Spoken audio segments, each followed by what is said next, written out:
If you want to fit a chest harness to the multi-seat, we can do. We have 4 different sizes. This is the size 4. As you can see, we've got 4 separate straps.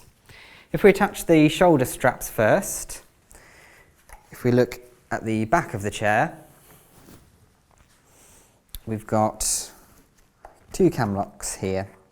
So if we feed the straps through, we can then lock that into place. On each of the 4 straps, it comes with a safety clip. So it's important that you put this safety clip onto each strap, and you do that by feeding the strap through the centre and then back up through itself, and then we can clip that into place. So make sure that you do that on all 4 straps.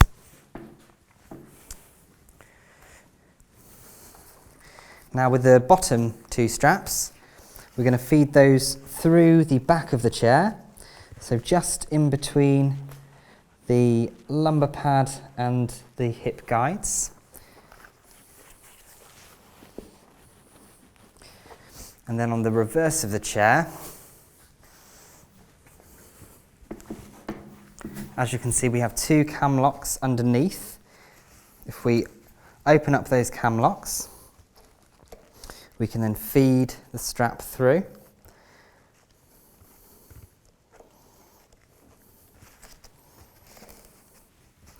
And lock that into place. We can then do that again with this second one. And then lock that cam lock into place.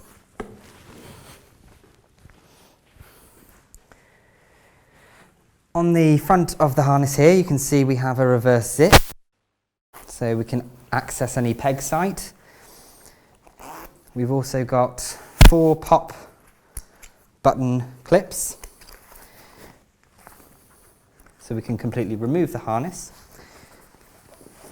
and it's easy to clip them back into place.